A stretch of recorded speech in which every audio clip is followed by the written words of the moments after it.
Guys, in today's vlog, we're gonna talk about gateway drugs and how to prevent them. Let's go! So, we're gonna talk about gateway drugs. Firstly, what is gateway drugs? Gateway drugs are the ones that people initially use that eventually lead to the use of more dangerous drugs. These drugs are alcohol and tobacco. Firstly, we're gonna talk about alcohol. Alcohol is a sedative drug that when ingested acts as a depressant that affects the central nervous systems. One example of alcohol is ethanol alcohol. It is used for alcoholic beverages formed from fermentation of fruits or grains of cereals and also known as grain alcohol. This is the type of alcohol found in the alcoholic beverages, wine, beer, distilled liquor, and mixed drinks. Now, let's learn why do people drink or do alcohol. One of the given reasons why people drink is that alcohol can change and improve the drinker's mood or mind in a certain time. We're gonna talk about the effects of alcohol. Alcohol does not cause severe and permanent effects on an individual if intake of it is moderated or even occasional drunkenness. But for an alcoholic, alcoholism causes serious effects in mental and physical health.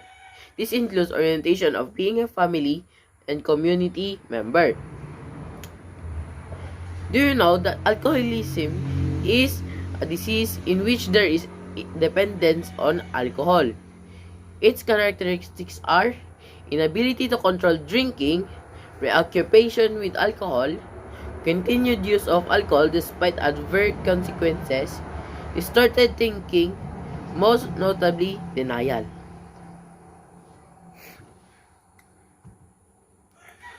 All alcoholic beverages contain calories without essential nutrients or empty calories. It is quite common among alcoholic drinkers to suffer malnutrition and vitamin deficiencies. Since they prefer to choose alcohol to fuel their body, beer belly is common among alcoholic drinkers. The fats that would ordinarily have been accumulate in the abdomen. This is a short-term harmful effect of alcohol in the body outlined by UNACOM Social Science Committee 2009. I researched this and this is what popped up. In our brain, the acute effects might be poor coordination of extremities. The short-term effects are hangover, blackouts, forgets what happened while drunk. Long-term effects is you're gonna have a brain damage. The effects in your heart might be angina pectoris or organs will be severely distorted. This also affect on the family of the member that is drinking alcohol. Some of the drinkers that we're talking about smoking. Do you know the difference between a cigar and cigarette? A cigar is a tobacco product wrapped in a tobacco leaf or anything that contains tobacco, while a cigarette is a tobacco product wrapped in a paper or any material that does not contain tobacco. Now, do you know the ingredients of making a tobacco? These are the dangerous ingredients that the tobacco contains. Number 1, nicotine. It is a stimulant drug found in a tobacco. It's odorless and colorless, responsible for the addictive behavior in smokers. Tar is the particulate matter burned from tobacco composed of organic and inorganic chemicals. When it condensates, it is a sticky brown substance that is main cause of lung and throat cancer. So, it is so harmful. It also causes fingers and teeth to become yellow-brown. Now, let's go to carbon monoxide. It is a poisonous, colorless, odorless, and tasteless gas, a harmful gas when inhaled. It displays oxygen in the blood and deprives the heart, brain, and other vital organs of oxygen. It can make you lose consciousness and suffocate. Now, do you know what is the real meaning of smoking? Smoking is the inhalation or exhalation of smoke from burned material called cigarettes. The inhaled smoke is being absorbed by the body to the bloodstream. Now, we're gonna talk about the different kinds of smoke. 1. The first-hand smoke, the mainstream smoke. It is the smoke that is inhaled into the smoker's lungs and mouth. Now, the second one. This is called the second-hand smoke, side stream and exhaled mainstream.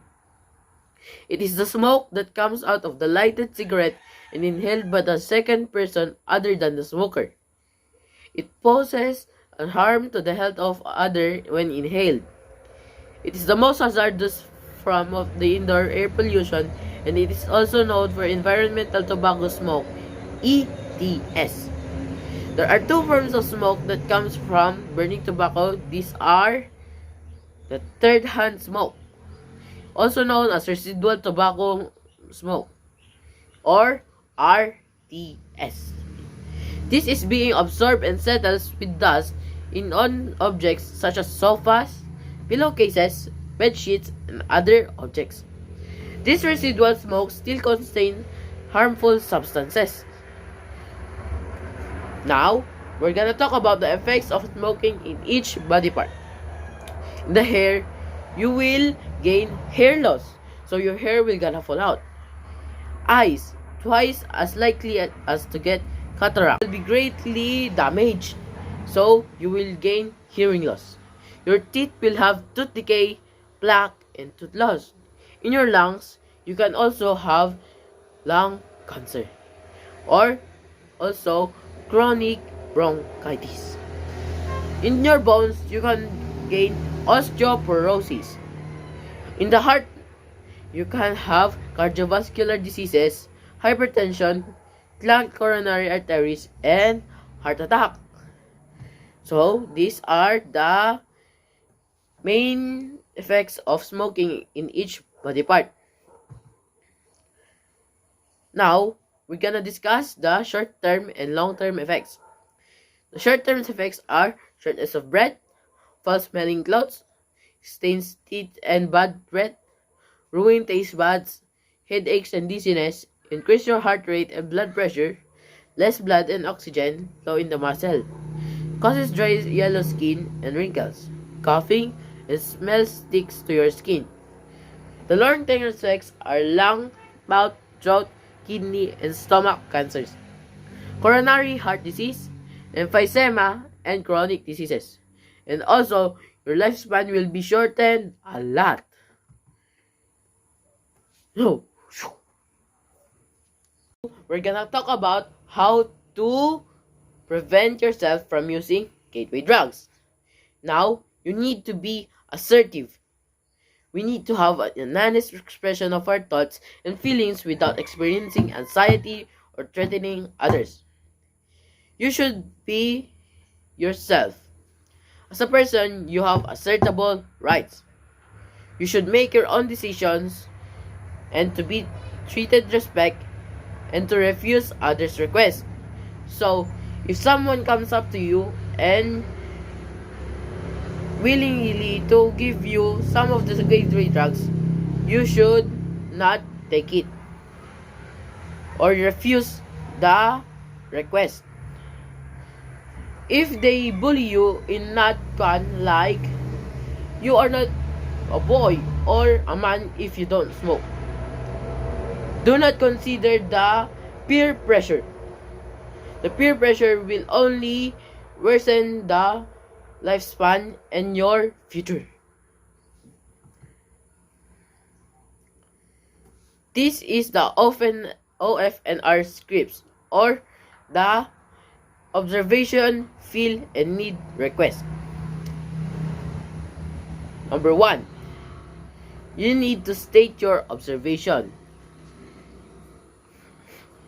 Then, considering your emotions in stating that you use the gateway drugs, you need to say the state of your observation. You might say, when you did, gave, said, or forgot, blah blah blah.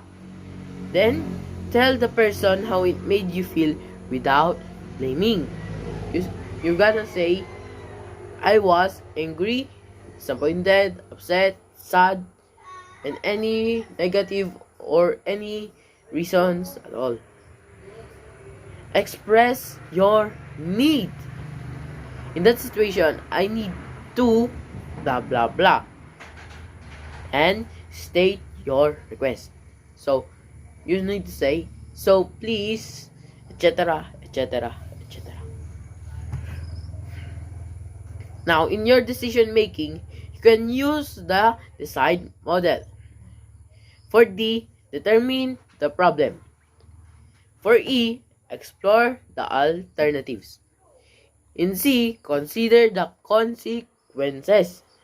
In I, identify your values, decide, and evaluate. These is the things that you should practice. Number 1, practice assertive behavior. Give an honest expression and impression to the peer pressure or the people that gives it to you. Number 2, prevent saying no thank you. Individuals pressuring you into doing something negative need to be given thanks. Use body languages that match verbal behavior. Non-verbal behavior uses the body language or actions to express feelings, ideas, and opinions. This behavior would be an alternative if you have verbal no might become confusing and mislead. Inspire others to have a responsible behavior. Having a positive role model that helps you feel good about yourself. Keep away from situations where you are to be pressurized to make harmful decisions. Think ahead. 2, to put yourself into situations where there is a pressure or temptation to make unwise decisions. Avoid being with risky charactered individuals. Refuse pressure in engaging with illegal behavior. Now, you know how the trick is. So, see ya! Whew.